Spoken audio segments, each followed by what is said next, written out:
अस्सलाम वालेकुम वरहमतुल्लाहि वबरकातुहू। आज पेज नंबर 4 और 5 को हम डिस्कस करेंगे। तो पेज नंबर 4 जो है और 5 उसमें टॉपिक है एंट्रल रूट के एडवांटेजेस और डिसएडवांटेजेस। अपना बुक खोलें, पेज नंबर 4 और 5 को देखें। उसमें जितनी भी बातें हुई हैं उनमें से जो डिफ़िकल्ट डिफ़िकल्ट पॉइंट्स हैं और पूरा टॉपिक है उसको मैंने यहाँ पर मेंशन किया हुआ है। तो आपकी बुक के बिल्कुल वन वन लाइन को यहाँ पर प्रेजेंट किया हुआ है। आप सिर्फ और सिर्फ तवज्जो से बुक को भी देखें और लेक्चर को सुने भी और देखे भी। तो फर्स्ट ऑफ ऑल हम बात करेंगे ओरल रूट से एंट्रल में। एंट्रल हमने पहले पढ़ा कि enteral route of drug administration जो है वो हमारे पास डिवाइडेड है 3 पोर्शंस पर आपके बुक के मुताबिक। नंबर 1 ओरल, नंबर 2 सबलिंगुअल यानी कि टांग के नीचे, नंबर 3 बक्कल चिक गम के बीच हम अगर अपना मेडिसिन रखते हैं।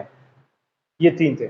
उसमें से आज हम पढ़ेंगे oral route of drug administration, इसके एडवांटेजेस और डिसएडवांटेजेस। ओरल रूट यानी कि आपने कोई मेडिसिन लिया उसको निगल लिया, this is called oral route. इसके एडवांटेजेस क्या है? नंबर 1 पॉइंट कन्वीनियंट, मतलब क्या है इसका? ईजी है। हर कोई जो है इजीली मेडिसिन उठा करके यूं खा करके यूं निगल लेता है और पानी पी लेता है। That is done. Easy to use है, मतलब अपने आप को खुद से ही आप मेडिसिन को खा सकते हैं। अगर हम इंजेक्शन की बात करें, हम इंजेक्शन को खुद से नहीं लगा सकते, तो वो कन्वीनियंट नहीं है। उसके लिए एक एक्सपर्ट की ज़रूरत है, जिस बंदे की कुछ एक्सपर्टीज हो, प्रैक्टिस हो, वही फिर लगा सकता है। तो हमारे पास क्या हुआ? एंट्रल रूट में से ओरल रूट जो है कन्वीनियंट है, ईजी है। ओके, कन्वीनियंट मतलब ईजी है, एक्सेप्टेबल है। बहुत सारे लोग ऐसे होते हैं कि वो कहते हैं नहीं यार, इंजेक्शन नहीं, सिंपल टैबलेट दीजिए या सिरप दीजिएगा या फिर सोल्यूशन या फिर सस्पेंशन। मतलब हर एज के बच्चे जो हैं, बड़े जो हैं, तकरीबन वो ओरल रूट में ही मतलब चीज़ों को लेते हैं और खा सकते हैं और एक्सेप्टेबल है, सारे के सारे यूज़ कर सकते हैं और यूज़ करना चाहते हैं मेजॉरिटी। फिर उसके बाद है, अगर हम बात करें यूज़ की, हमारे पास कोई लोकल मसला हो बॉडी में या फिर सिस्टमिक कोई मसला हो, तो हमारे पास काफ़ी सारे मेडिसिन अवेलेबल है जो लोकल मसलों को भी हल करते हैं और पूरे सिस्टम में कहीं पर मसला हो उसको भी हल करने में हेल्प आउट करते हैं। वो सारे मेडिसिन जो हम लोग ओरली लेते हैं, यानी कि बाय माउथ लेते हैं फिर उसको निगल लेते हैं। Sterile techniques for administration require नहीं है। अभी स्टेराइल टेक्निक्स का मतलब क्या है? आप क्या करते हैं? स्टेरिलिटी करते हैं। मिसाल के तौर पर आप उठाते हैं, एक कमरे में जाते हैं जहाँ पर कोई भी जर्म्स नहीं हो, कुछ भी नहीं हो, जहाँ पर आप क्लॉथिंग चेंज करते हो, ग्लव्स पहनते हो। मतलब ये कि बहुत ही एक ऐसा माहौल में जाते हो जहाँ पर कोई भी जर्म का एक भी मतलब आपको वहम गुमान भी ना हो कि भाई यहाँ पर जर्म होंगे, किसी के वहम गुमान भी नहीं आ सकता तो उस इलाके में जर्म्स हो सकते हैं। तो आप वहाँ पर भी जा करके वो फिर यूज़ करते हैं उन टेक्निक्स को, वहाँ पर कोई काम करते हैं। तो मतलब यहाँ पर स्टेरिलिटी, जर्म फ्री माहौल इतना ज़्यादा रिक्वायर नहीं है। सिंपल हाथ धो लो साफ से और अपना मेडिसिन उठाओ और खा लो। ये अपने कपड़े बदलना, ग्लव्स पहनना, जगहों को साफ करना वगैरह वगैरह बहुत ज़्यादा से टेक्निक्स को यूज़ करना, एंटीसेप्टिक्स को यूज़ करना, ब्ला ब्ला ब्ला ब्ला ब्ला। तो मतलब उन सब चीज़ों की कोई ज़रूरत नहीं। सिंपल हाथ धो लो और अपना मेडिसिन लो और निकल लो। फिर उसके बाद है हमारे पास slow delivery of drug in circulation, जिसकी वजह से फिर एडवर्स इफेक्ट कम हो जाते हैं। तो ये भी एक बहुत बड़ा एडवांटेज है oral root of drug administration के। अगर हम ओरली कोई ड्रग लेते हैं, वो ड्रग हमारे बॉडी में बहुत टाइम के साथ जो है वो पहुंचता है, मतलब काम करना फिर शुरू कर लेता है काफ़ी टाइम के बाद। वो क्यों? वो इसलिए कि हमारे पास क्या होता है, हमने जब भी कोई भी मेडिसिन ली वो ओरली आएगा हमारे माउथ से, एसोफेगस, स्टमक, इंटेस्टाइन, फिर आएगा आएगा आएगा लीवर की तरफ, फिर उसके बाद जो है वो आएगा सिस्टमिक सर्कुलेशन में, फिर अपने एक्शन ये शो करेगा। तो मतलब ये कि बड़ा सा रास्ता है और बड़ा सा टाइम रिक्वायर है। तो इस तरह से फिर क्या होता है, स्लो डिलीवरी जो है वो हो रही होती है और इस दौरान अगर हमें पता चले कि भाई हमने कोई रॉन्ग मेडिसिन ले ली या फिर ज़्यादा मेडिसिन ले ली, तो हम आसानी से उस मेडिसिन के मुज़िर असरात को ख़त्म कर सकते हैं, रोक सकते हैं। वो किस तरह से? या तो हम स्टमक वॉश करते हैं या फिर हम उसके ख़िलाफ़ जो एंटीडोट लफ्ज़ इस्तेमाल होता है, मतलब उस जरासीम उस अद्वियात के मुज़िर असरात के ख़िलाफ़ कोई और दवा होती है वो हम इस्तेमाल कर लेते हैं। फिर उससे हमारा जो मुज़िर असरात है वो तकरीबन नहीं रहते, फिर ख़त्म हो जाते हैं और हम सेहतयाब हो सकते हैं, यानी उन मुज़र असरात से बच सकते हैं। ठीक, तो ये हमारे पास क्या है, एडवांटेजेस है। एक दफ़ा short review, easy to use है, ओरल रूट हर कोई यूज़ कर सकता है और यूज़ करना चाहता है, एक्सेप्टेबल है हर कोई के लिए। और ये इसके जो अद्वियात है ओरल रूट में ये देने वाले, वो तकरीबन हर किस्म के बहुत सारे अक़साम के लोकल और सिस्टमिक एक्शंस के लिए अद्वियात मौजूद हैं इस रूट के। और आपको कोई ऐसी ख़ास किस्म की स्टेरिलिटी यानी कि जरासीम फ्री माहौल नहीं चाहिए होता इस रूट को इस्तेमाल करने के लिए। और आपके पास जो ड्रग है वो तकरीबन सेफ़ होते हैं, अगर आप उसको एक प्रॉपर मिकदार में इस्तेमाल करते हो तो आपको नुकसान इतना ज़्यादा नहीं पहुँचेगा, और वो नुकसान जो है हम तकरीबन उसको काउंटर कर सकते हैं, यानी कि उस नुकसान से अपने आप को बचा सकते हैं। फिर उसके बाद हम आते हैं टुवर्ड्स द डिसएडवांटेजेस। डिसएडवांटेजेस में हमारे पास द वेरी फर्स्ट डिसएडवांटेज क्या है कि वेरिएबल रेट ऑफ एब्जॉर्प्शन होता है। अब ये वेरिएबल रेट ऑफ एब्जॉर्प्शन क्या होता है कि हमारे पास जब मेडिसिन हमने लिया, वो आहिस्ता आहिस्ता आएगा हमारे स्टमक में, फिर उसके बाद इंटेस्टाइन में, या फिर स्टमक या फिर इंटेस्टाइन से और जीआईटी से जब इसकी एब्जॉर्प्शन होती है तो वो एक डिफरेंट डिग्री और डिफरेंट लेवल में होती हैं। तो डिफरेंट ड्रग्स हैं, डिफरेंट मेडिसिन हैं, उनकी डिफरेंट तरीक़ों से जो है उनकी एब्जॉर्प्शन होती है। जिससे फिर क्या होता है, तो वो एब्जॉर्प्शन, अगर हमारी बॉडी जो है वो भी ख़राब है, फिर कोई हमारी बॉडी में कोई मसला हो गया है, हमारा स्टमक ख़राब हो गया है, तो उस वजह से फिर क्या होता है, वो जो प्रॉपर सिस्टम बना है वो सिस्टम जब डिस्टर्ब होता है तो फिर इनका जो रेट है एब्जॉर्प्शन का वो भी ख़राब हो जाता है।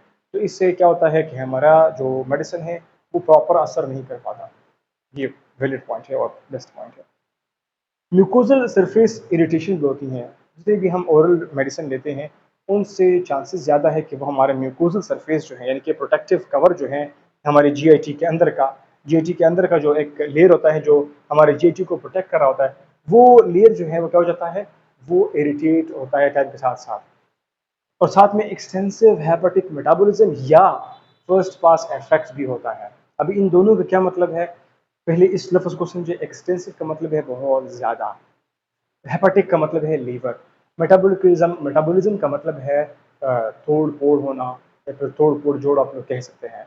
मतलब यहाँ पर कि आपकी मेडिसिन की तोड़ फोड़ होती है, वो इसलिए ताकि मेडिसिन जो है वो एक तरीके से ऐसा बने कि वो काम भी करे और फिर आपके बॉडी से भी निकल जाए।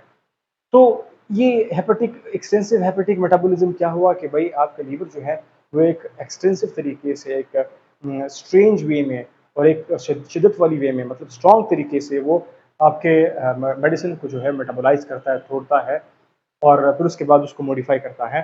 तो हुआ क्या कि मेडिसिन जब हम लेते हैं वो आते हैं हमारे एसोफेगस, स्टमक, इंटेस्टाइन, यहाँ से एब्जॉर्ब होते हैं, फिर पहुँचते हैं लीवर की तरफ। यहाँ पर लीवर में कुछ ऐसे एंजाइम्स होते हैं, कुछ ऐसे काम होते हैं जिसके ज़रिए से हमारा जो हमने मेडिसिन लिया होता है उसकी तोड़-फोड़ हो जाती हैं। उसकी तोड़-फोड़ हो जाने के बाद जो है वो मेडिसिन फिर ऐसे बन जाती है, वो अपना काम भी करे और साथ में वो फिर आपके बॉडी से भी निकल जाए। और साथ में जब वो लीवर के पास बाहर जब निकलती है तो फिर वो आपकी सिस्टमिक सर्कुलेशन का हिस्सा बन जाता है। जिससे फिर जहाँ पर भी उस मेडिसिन के रिसेप्टर होंगे, मतलब जिससे फिर मेडिसिन जब आएगा आपके सिस्टमिक सर्कुलेशन में, तो वो फिर मेडिसिन जाएगा ख़ास जगहों पर, बाइंड करेगा, और उस बाइंड करने के बाद जो है वहाँ पर वो अपना काम करेगा, और जिससे फिर हम हमारे मसले मसाइल जो होते हैं, साइन एंड सिम्टम्स जो होते हैं, वो फिर तकरीबन ठीक होते होते चले जाते हैं जब हम जैसे जैसे हम वो मेडिसिन यूज़ करते रहते हैं। तो क्या होता है कि एक्सटेंसिव हेपेटिक मेटाबॉलिज्म में हमारा जो मेडिसिन है उसकी काफ़ी मिकदार जो है वो मेटाबोलाइज हो जाती हैं, वो तोड़-फोड़ हो जाती हैं। एक तरीके से आप लोग यूँ कह दीजिएगा कि काफ़ी मिकदार ज़ाया भी हो जाती है। तो इसमें होता क्या है, तकरीबन अगर मैंने यहाँ पर पहले भी एग्जांपल शो किया था कि हमारे पास 100 mg की कोई टैबलेट है, तो उससे क्या होता है कि वो जब पहुँचता है माउथ के बाद आता है और लीवर तक पहुँचता है, फिर उसके बाद सिस्टमिक सर्कुलेशन तक, तो उसके तकरीबन फॉर एग्जांपल है, उसका 20 mg जो है वो रह जाता है, और फिर वो 20 mg अपना काम करता है। तो हुआ क्या कि भाई बहुत सारा मेडिसिन जो है इस रास्ते में अगर हम देंगे तो उसके ज़ाया होने के चांसेस ज़्यादा है, कि बहुत सारा मेडिसिन का जो हिस्सा है वो ज़ाया हो जाता है। तो इस मैकेनिज्म को बोलते हैं फर्स्ट पास इफेक्ट या फिर एक्सटेंसिव हेपेटिक मेटाबॉलिज्म। ठीक है, ये सारा mechanism first pass effect, extensive hepatic metabolism, इसका ये मतलब है कि भाई ड्रग आएगा, पास होगा लीवर से, इसी चीज़ को बोलते हैं first pass. First of all pass होना है किस जगह से, लीवर से, फिर उसके बाद जो है ये सिस्टमिक सर्कुलेशन में आएगा। तो इससे क्या होता है कि ड्रग का बहुत सारा हिस्सा जो है वो ज़ाया हो जाता है, और छोटा सा अमाउंट जो फिर वो काम करता है। और अभी यहाँ पर आप लोगों ने एक बात को ज़हनशीन करना है, मिस्टेक नहीं करना। आपने अगर आपको 100 mg दिया है और आपने अंदाज़ा लगा लिया है कि बहुत ज़्यादा ख़राब होता है तो हम लोग छोटा ही से लेते हैं, मतलब 100 के बजाय 20 mg वाला लेते हैं और खाते हैं। भाई लोग ऐसा ना कीजिएगा, क्यों? क्योंकि मेडिसिन को वैसे बनाया गया है कि भाई अगर हम 100 mg लेंगे इसका मतलब है कि हमारी ज़रूरत 20 mg की पूरी होगी इससे, क्यों? बहुत ज़्यादा जो है वो रास्ते में ख़राब हो जाएगा। ठीक है, तो ये मतलब होता है कि जितनी भी होती हैं उतनी ही लिया करें मेडिसिन, जितनी आपके पास उस मेडिसिन की स्ट्रेंथ है, एमजी है, उतना ही लिया करें, या फिर ग्राम है उतना ही लिया करें, या फिर एमसीजी है, एमजी है, ग्राम है, जितना भी है उतना जो लिखा होता है उतना ही लिया करें, उससे ना ऊपर जाए ना फिर कम जाए, जो खास अमाउंट है उतना ही लिया करें। तो फिर उसके बाद है डिलेड एक्शन, ये भी एक डिसएडवांटेज है। डिलेड एक्शन फिर क्या होता है भाई, अगर हम इमरजेंसी कंडीशन में हो तो इमरजेंसी कंडीशन में सपोज कीजिए एक ऐसी कंडीशन हुई कि एक्सीडेंट हो गया, बंदा बेहोश हो गया, फिर उसमें ओरल रूट हम यूज़ नहीं कर सकते, तो ये क्या है, डिसएडवांटेज है।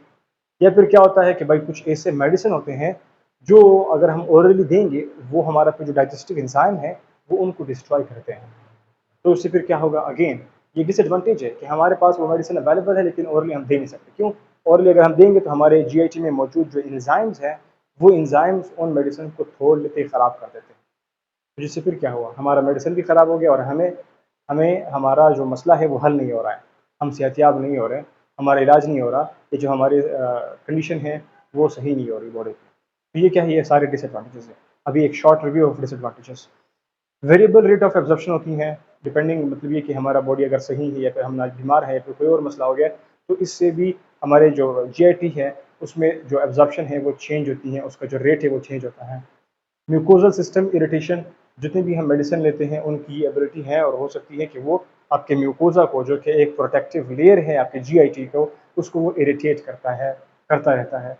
एक्सटेंसिव हेपेटिक मेटाबॉलिज्म या फिर फर्स्ट पास इफेक्ट क्या होता है कि भाई ड्रग जो है वो लीवर की तरफ जाता है और लीवर उसको मेटाबोलाइज करता है, उसकी तोड़-फोड़ करता है और फिर कुछ मिकदार जब बच जाती है या फिर मॉडिफाई हो जाती है वो फिर काम करता है। तो इस तरह से क्या होता है कि भाई डिसएडवांटेज है ये कि बहुत ज़्यादा ड्रग जो है वो मतलब ज़ाया हो जाता है या फिर हमें इस्तेमाल करना पड़ता है, बहुत ज़्यादा अमाउंट में वो ड्रग हमने लेना होता है।